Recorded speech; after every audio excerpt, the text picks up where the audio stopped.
Good afternoon edition of the Guardians of the CLE podcast, and happy, merry, belated Christmas to all of our listeners and a happy early new year. I am your host, Melanie Kirby, and with me here as always is my co-host, James Ellifritz. And James, I don't know about you, but I, for one, am having a better day than Carlos Correa.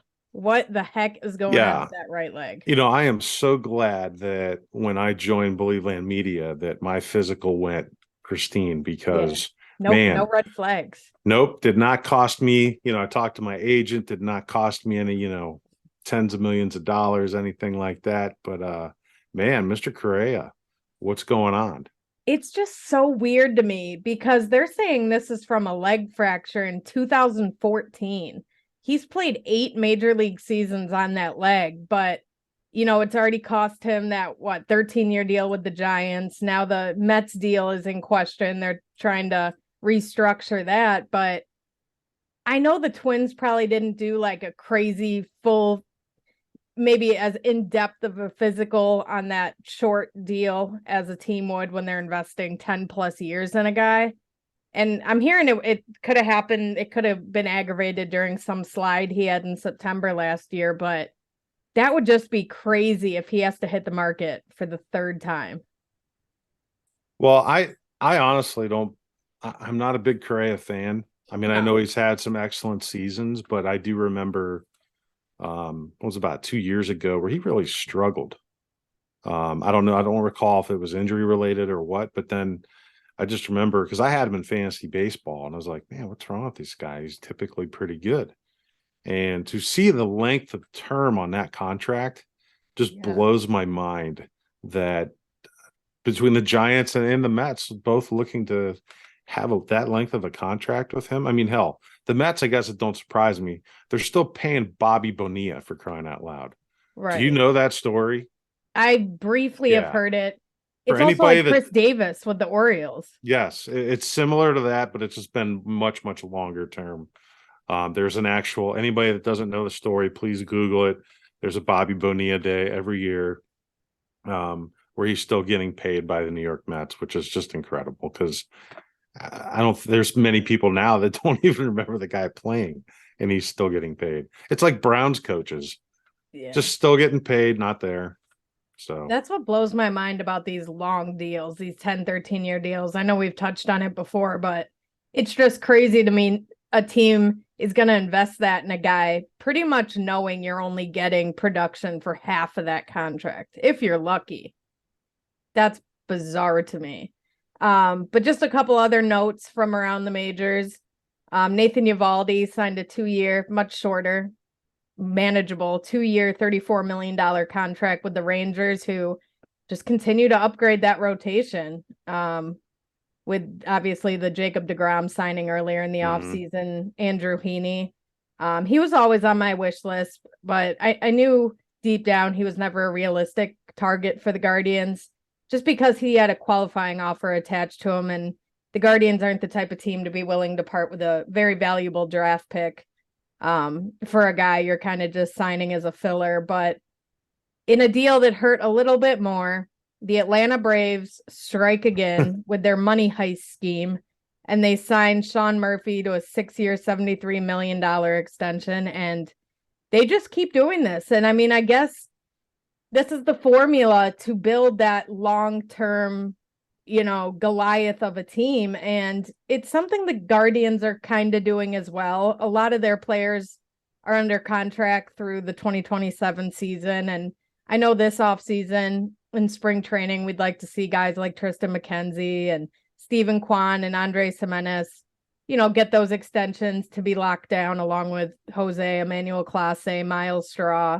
So they're kind of following that Braves formula a little bit, but I mean, the Braves are locking up guys like Matt Olson and Sean Murphy and Ronald Acuna Jr., like players who have found a lot of success at the major league level. What do you think about what the Braves are getting away with down in Atlanta? well, I've shared in the past that the Braves were my second favorite team, but my third favorite, that was because I was a Dale Murphy fan growing up. Watched them on TBS a lot. but the A's were my third favorite team because I was a big Mark McGwire fan. So now let's tie that into present day. Matt Olson and Sean Murphy now no longer with the A's on the Braves. And the Braves updating, improving their roster once again via the A's. It's disappointing. I'm not against the contracts. The guys deserve to get paid. They put the work in. To me, it's the financial imbalance of the league itself. For all the great things that we can talk about baseball, and we've talked in the past about how we survived through that lockout, and still we're us as Guardians fans getting in to October, winning the division. It was a great season, but it was great that towards the end of the season we were so focused on what we were doing with our success that we were able to forget about the issues that were going on off the field in the off season before the season started. To me, it's always going to be an underlying issue compared to the NBA and the NFL. The NFL to me is not as good with the parity. I wish there was some teams that were a little bit higher up. So there's got to be a happy medium, right? We got to be able to share, have some more revenue sharing within Major League Baseball, like the other leagues, I think would be very beneficial. So we have the opportunity to keep, because what we're going to do, and you've already talked about this, Mel. We're going to be trading Shane Bieber before you know it, right? We're not going to let him go like the days of the 90s with Manny Ramirez and Jim Thome and Albert Bell, when we couldn't sign those guys to compete with the market. So we talked earlier, about and looking at Texas, what they're doing right now. To me, that's the team that's made the biggest moves in the offseason for myself that I see that. Well, they'll be contending next year, I think, within that division. The Braves that are battle obvious. for third place in the AL West is going to be an absolute bloodbath. Yeah. I mean, the Braves looked at it as, hey, they didn't back it up and win back-to-back World Series championships. They saw the Phillies get there. They saw the Phillies improve with Trey Turner, Craig the closer, Craig Kimbrell. Kimbrell. I don't think that's going to last. That guy's been so up and down, but he does have some postseason experience. But so we'll see. It is exciting to talk about because here it is, the end of December, and we're already looking forward to. This is basically spring training talk, right? Yeah, we're kind of bidding farewell to 2022 and welcoming in 2023 here. A lot of the big free agents are off the board now, and you talk about that revenue sharing, and I know we've mentioned it before, but I think that's one of the things that's going to make the next CBA negotiations an absolute nightmare, because what we're seeing the past two off seasons is definitely this off season. We're seeing that the lockout really accomplished nothing. And now we're seeing two camps kind of break out. Those in favor of what owners such as Steve Cohen are doing. Is it good or is it bad for baseball? Oh, they're finally spending money. These billionaire owners are paying players what they're worth. And you have the other side of, maybe fans of teams such as ours who don't have owners who spend like that, who think this is bad for baseball. It's unnecessarily driving up the price to exorbitant amounts for some of these players. Like we talk about that shortstop market this offseason.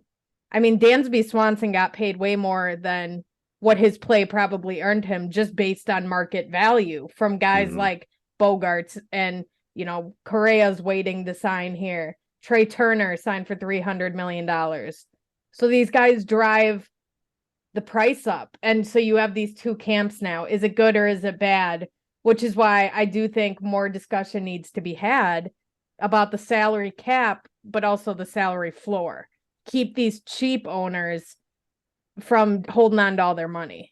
Yeah, I mean, the thing about that is you want, like, we want our ownership group here in Cleveland to spend more money, right? And we did. What are we up, like 50 million, I think, off Yeah, of last year's with all the team, arb team raises and payroll? stuff. They'll Yeah. be about So 120 million, maybe yeah, 100 million.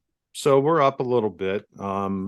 But are we able to compete? You know, when I say compete, I mean, we talk about the division. Yes, we're going to compete in the division.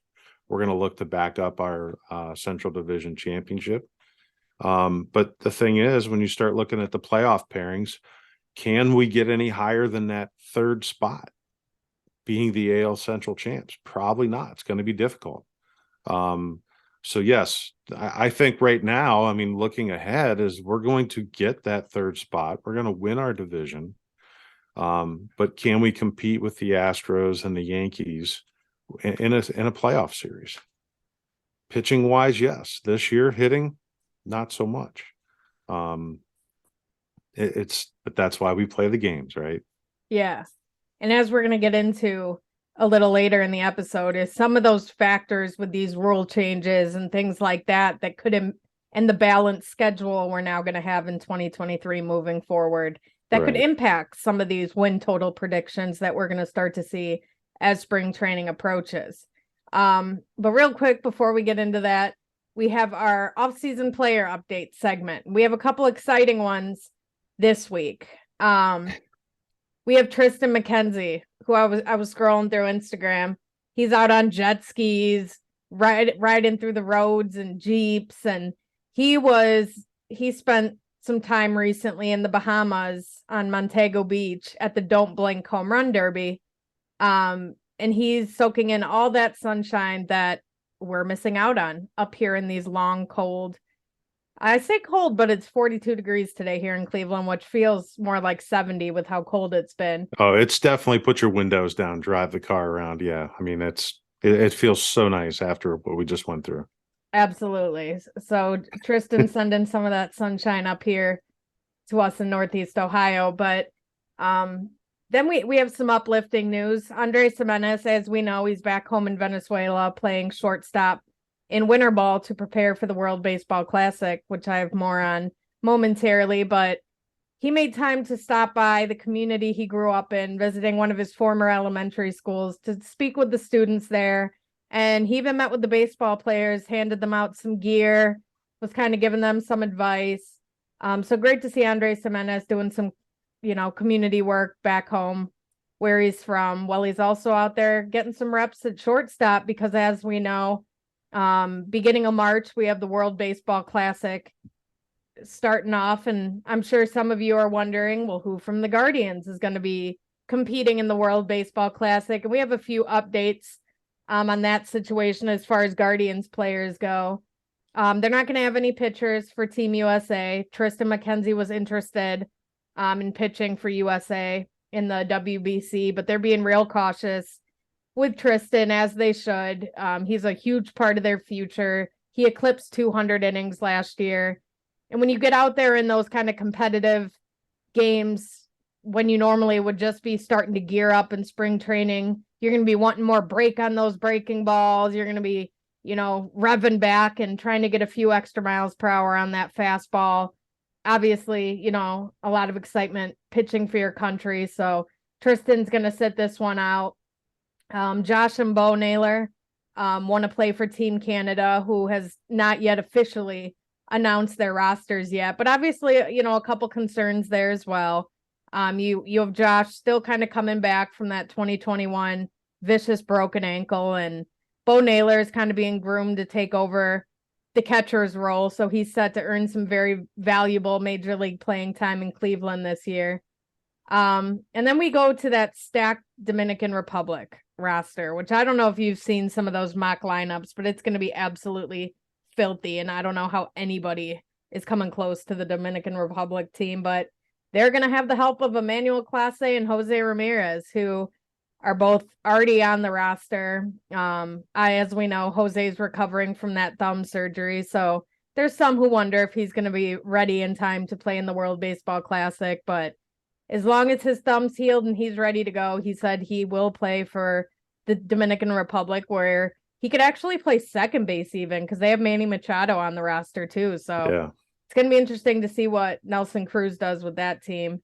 And then finally, Eli Morgan is on the Team Israel roster, which is pretty cool there. Thoughts on that, James? Anything? Well, I mean, I grab want, you? I just want, I want to watch the World Baseball Classic. In years past, I just, you're kind of in, you're like, okay, who's on what team, and are you really into it? And even though you love baseball, it's like you want to be able to just recognize who's on what team. And if we got Guardians on there, that definitely to me adds to it.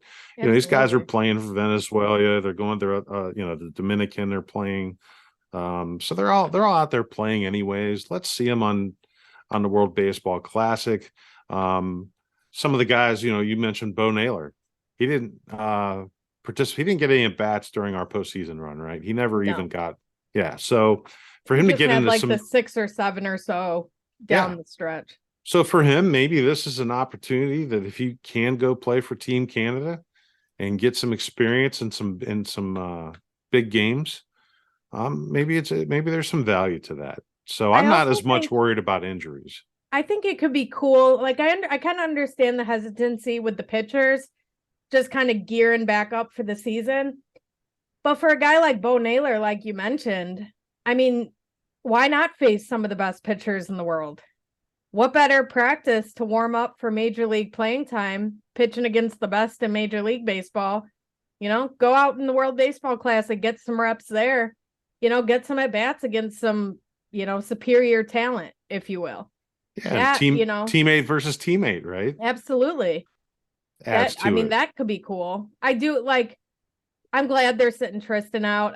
I appreciate that he wants to pitch for Team USA, but I think he's a prime example of a guy you definitely want to be cautious with. He's going to cost a pretty penny for an extension. He knows what he's worth. He's seeing what all these pitchers are getting out on the open market. And, it's pretty much going to come down to Tristan or Shane Bieber, which I don't even think that's a debate. I think it'll 100% be Tristan McKenzie. He's younger and he's going to be a little bit cheaper than Shane Bieber will. So he's a guy you're investing a lot in, young pitcher. So I know that was probably tough for him to sit that one out because we know how competitive Tristan is. He wants to pitch, he wants to go against the best. It's just who he is. So maybe that day will come for him the next time around. He can get his crack at it. Finally on player updates, it's going to lead us into our next segment, but as much as I like to poke fun at the guy, Ahmed Rosario has been doing nothing but busting his ass this offseason.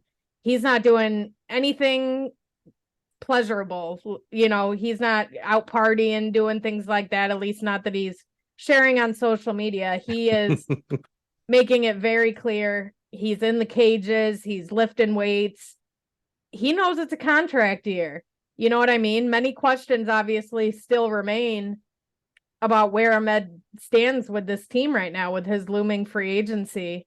And that kind of is going to lead us into our next segment, how Zack Meisel, our good friend, he put out that article that kind of just spells out the whole situation and, explains in great deal what the realistic options are for the front office when it comes to a guy like Ahmed Rosario.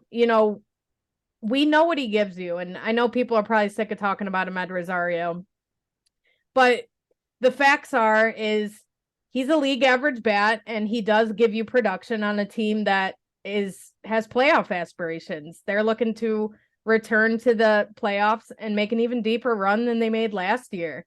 And on the flip side of this, he's blocking a guy like Andres Jimenez from his best position, even though he did win a Gold Glove at second base last year. But then you have the younger guys, the ones who have made their major league debuts, like Gabriel Arias and Tyler Freeman. And maybe the best of the bunch, Brian Rocchio and Angel Martinez, have yet to even make their MLB debuts, but they are progressing through the system rapidly. So Zack Meisel makes the point, James, and I want to know your thoughts on this.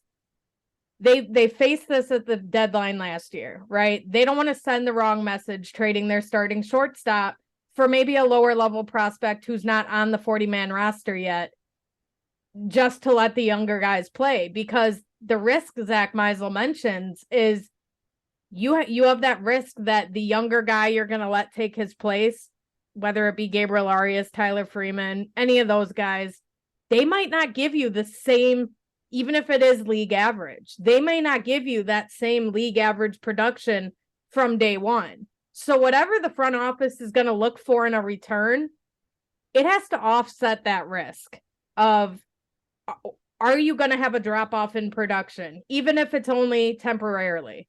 You're going to have a drop off, and you're a team that's looking to go to the postseason. But the fact is, there's a market, because Ken Rosenthal reported teams are calling the Orioles about Jorge Mateo, who's nowhere near the shortstop Amed Rosario is, offensively at least. So logic tells you, I'm sure calls are being made, and I'm sure the Guardians are picking up their phone. That they always do their due diligence. But my thoughts have kind of changed on how I feel about this situation. Where do you kind of stand heading into 2023? I feel that with the amount of depth that we have in the minors, especially in the infield, that it's going to be where last year it was like, play the young guys. Well, the young guys went out and proved themselves. And now you still have the guys, though, in line going, hey, what about me? I'm next. Are we going to be able to do that next year? I don't know that it's a good thing, because you're going to have guys that are going to try to duplicate to an extent or improve on the season that they had in 2022. Could start feeling some pressure. You get too much downtime, right? You're trying to play too many players, but we know Tito likes to do that. So there is some comfort in knowing that Tito is comfortable doing that. The question is the individual player, does that work for them? So the way I look at it is, they may dance around with that a little bit and play around and get some of these guys up and see what they got. But I'm thinking trade deadline next year, if we are in any type of position to improve ourselves, we have to be the team to go to as far as trade chips for prospects. Yeah, and I kind of look at it too, and Meisel mentioned this as well, but you can kind of make parallels with Bo Naylor. They've made it pretty clear early in the offseason they didn't want to put too much pressure on such a young, highly touted prospect such as Bo Naylor to just step right in from day one, take over the starting catching duties full time on a contending team. They brought in Mike Zunino so that he could kind of ease into that role. So you wonder if they would take that same approach with the shortstop position. My only question is, do you still have 400, 500 at bats you can find for a guy like Gabriel Arias, who had good moments last year? Obviously wasn't getting consistent playing time. It just really wasn't there. But Tito trusted him in the starting lineup in the postseason, and he got that. He roped that base hit down the left field line against Luis Severino and kind of jump-started the offense, just even momentarily, because there wasn't much going in that game. But he's shown signs that he's ready. And that's just kind of what you battle with. And I do agree with Meisel that the most likely scenario at this point, just with the calendar about to flip to January, it's feeling like the most likely scenario here is letting him play out the contract. You offer him the qualifying offer. He'll probably decline it, hit the free agent market, and then you get a draft pick back when he signs elsewhere. And it may not seem like much to us as fans, right? We obviously want to come up, and I do it too. We want to come up with the trade scenarios that's like 1-for-1 major leaguer. Oh, we fill a starting pitching need, and Amed Rosario can go to a team like the Braves or the Red Sox, and everybody wins. But it's just not realistic. I know the Mariners have made a couple of those trades this offseason. It just doesn't work like that all the time.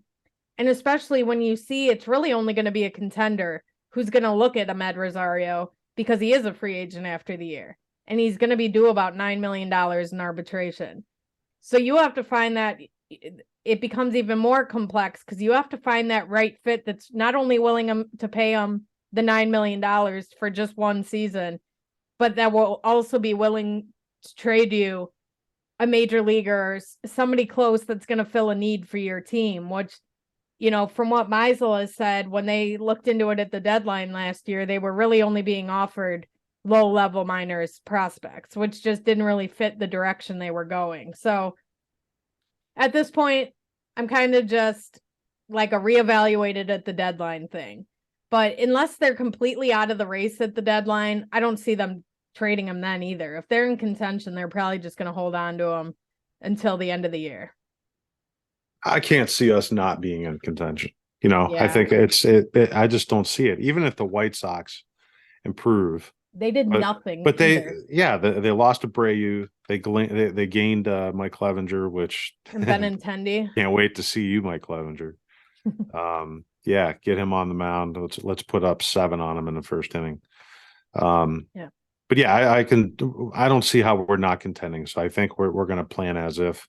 And I really believe that this next season's trade deadline, we gonna are make a going to splash. make, yes, They got to. it's time. And even Tito said at winter meetings, he said, hey, the success of the young players has kind of expedited this chase now to go win that World Series, because there was a lot of surprises on our team last year, and this year we're not going to surprise anybody. Yeah. We were they're definitely gonna. a year ahead of schedule. Yep. Last year. So I think they might, and let's not forget, they did upgrade the team. Their 2 biggest holes were the catching position and production at first base, getting some power over there. They filled those needs, right, with Mike Zunino and Josh Bell.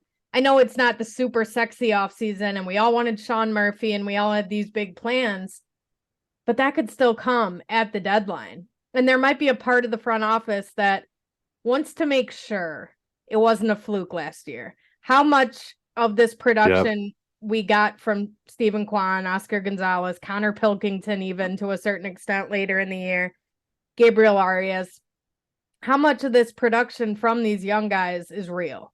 Right. And I know nobody wants to talk about that. It's like the big sin, like, no, our guys are going to be great. Right. But there is a part of that. You want to make sure, you want to see how that regression factors in. And I agree 100%. Just the division they're in, I don't see any way they're not in it. And obviously, they got some rule changes they got to contend with, and they got that balanced schedule they have to contend with. And why don't you talk for a couple minutes about some things you heard about those rule changes? The one thing that's great to say goodbye to 2022 season is say goodbye to the shift. That we're going to have the defensive shift restrictions are 2 infielders positioned on each side of second base. Infielders must have both feet within outer boundary of the infield, and then infielders may not switch sides unless there's a substitution. So that part's going to be nice. As far as the pitch timer goes, you got your 15 seconds between pitches when base is empty, 20 seconds with runners on. And then we're also going to have the bigger bases. So first, second, and third base will be increased from 15 inches to 18 inches. The shift, the big thing about the shift that I was watching on MLB Network is the amount of, let's see, most hard hit ground outs facing the shift in 2022. Now this is 90 plus miles per hour. The top number of hard hit ground outs facing the shift last year was 71. A total of 71 hard hit ground outs facing the shift. Who do you think that player was? Any idea? Joey Gallo or Max Kepler. Very fair, because being pull hitter, being left-handed hitters as well. So you're close. But the correct answer is Corey Seager. Wow. For Texas, 71. So back in 2016, he faced 11% of a shift percentage when he was at bat. So it was 64 times he faced the shift, and he was batting .385. If you fast forward to what he dealt with this year, 93% of the time he saw the shift. 75 hard hit grounders, and then an average of 176. That's a huge drop off. Yeah. And that's the top player in baseball right there that had to deal with that. So the other guys on the list, all left-handed. Alvarez from Houston, Tellez from Milwaukee, Olson from the Braves, Tucker from the Astros, and Ohtani from the Angels. So they're all left-handed hitters, obviously because the shift's on the second base side, that were facing 71, 66, 66, 59, 54, 51 hard hit ground outs because of that shift. Those are all going to turn into hits. And so ERAs are going to go up. On base percentage is going to go up. Which is what people want to see. Yeah, it's going to More be offense. great for baseball. Look at Josh Naylor. I can recall Josh Naylor hitting quite a few balls, just beating them into the ground, right into the shift. So I do think he's a guy whose average is definitely going to go up. Even Jose Ramirez to a certain extent. I mean, they played a heavy shift on him from the left side. A lot of balls he hit into shallow right field, right at the second baseman. So I do think there's guys on our team currently who that shift is going to help. And we know our team at offense was very, very streaky offensive team. I do think, the shift is going to help, and also limiting the amount of times a pitcher throws over to first base. Is that going to help guys like Miles Straw when he's able to get on base? Stephen Kwan, Ahmed Rosario at the top of the lineup. Get themselves, we know Ahmed Rosario, we can joke about it, but we know he hits 75% of his hits for singles. He only had like 18 steals last year. I don't have the numbers in front of me, but he needs to get himself into scoring position in front of, Ramirez, Naylor, and Josh Bell, and Oscar Gonzalez even. That's going to be imperative, with that rule change. The pitcher's only throwing over, I think, twice. I think that's going to help. We're a team who loves to run. So you have that, and then you have the balanced schedule, which could hurt the Guardians because they don't get to feast on that AL Central. So we'll have to see how big of an impact on our team. But just to close up here, taking those rule changes into account, which is, I'm sure, what the pundits are going to do when they're making their predictions for 2023, how these rule changes will affect certain ball clubs. But ESPN's Bradford Doolittle released an article stating where teams stand just now. A lot of the big free agents are off the board. And I mean, it was a list. It was interesting. He has the Guardians as the 5th best record in the American League, has them at 88 wins, winning the AL Central, which I do think 86 to 90 wins can win the AL Central easily. But the interesting part is who he put in front of the Guardians. They have the Yankees leading the way at 99 wins. I mean, that could be fair. They did upgrade with Carlos Rodon. But next they have the Rays at 94 wins, ahead of the Astros at 93 wins. Then come in the Blue Jays at 98, or at 90, with the Guardians at 88. So my question is, what have the Tampa Bay Rays done to be put ahead of the Astros? I mean, the Rays added Zach Eflin, but they lost Kevin Kiermaier and Mike Zunino. They released JP Frierson, and the Astros are obviously the most well-rounded, cohesive team. They've been together. They're coming off a World Series, and they added Jose Abreu, re-signed Michael Brantley. They may have lost Verlander, but they have their top prospect, Hunter Brown, just ready to take the reins whenever they call his number. So that was weird to me. Teams continue to be in love with the Rays and the Blue Jays, but continuously the Blue Jays for sure disappoint. So that part, I don't know, that part of the list is interesting. And now that you mentioned the rule changes, I do wonder how much they factored that in. I'm thinking the Rays, playing less games in the AL East, maybe that's what bumps their win total up. And then also the Rangers improving in the AL West, that could bring maybe the Astros win totals down a little bit. I'm just trying to find some logic behind that. Yeah. So that was interesting. Just a couple other notes. He has the Mets at 103 and the Padres at 100. It's the only 100+ game winners in baseball. Obviously we know those teams have spent a lot of money. They've upgraded immensely, but I don't know. I still kind of need to see from both of these teams that they're not just going to find a way to blow it. We know the Mets gave up their division lead in the last week of the season. You're kind of flipping to DeGrom and Verlander. They're, interchangeable, just kind of depending on health. The Padres did find success later in the year and found a way to make it to the NLCS, but the National League's going to be interesting because you have the Dodgers who kind of just stood pat. They're not even they weren't even listed up in these, top 10 teams. So we'll have to see how that plays out, but we'll see if money results in wins, I guess. Yeah, and we'll see if money in the Cleveland area uh increases people out buying tickets and attendance, and if they do that, we have a winning team now, right? Yeah. We have a division champion to start out with next season. So therefore, I would anticipate that hopefully we sell some more tickets, and people are probably going to go where to get those tickets. Probably they're going to go to SeatGeek. So they're going to put their Marlou shoes on, and then they're going to head to the stadium, and they're going to be feeling great about themselves because maybe they reached out to Carrie's Weight and Wellness Program, feel better. They're ready for the season. They're feeling healthy, just like our Guardians. So yeah, I want to throw a few of our sponsors out there that's really supported us this season. We thank all you guys for your support and participation with Believe Land Media and our Guardians podcast here. Yeah, we want to thank all of our sponsors. It's been a phenomenal 2022. We have tons of exciting stuff coming up for you in 2023. So I want to thank everybody for listening to another episode this week. I hope you all had a Merry Christmas and, head into the new year with health, wealth, and prosperity as we count down to the 2023 Guardian season. And I encourage you all to head over to believelandmediallc.com, where you can find all our podcasts and written content at the professional and high school level, as well as the Ohio State Buckeyes as they look to knock off the Georgia Bulldogs here in a couple days on New Year's Eve. So I want to thank you all for listening to our final episode of 2022, and we look forward to seeing you again in 2023. Yep. Thank you to all our guests this year, and we look forward to a lot more next season.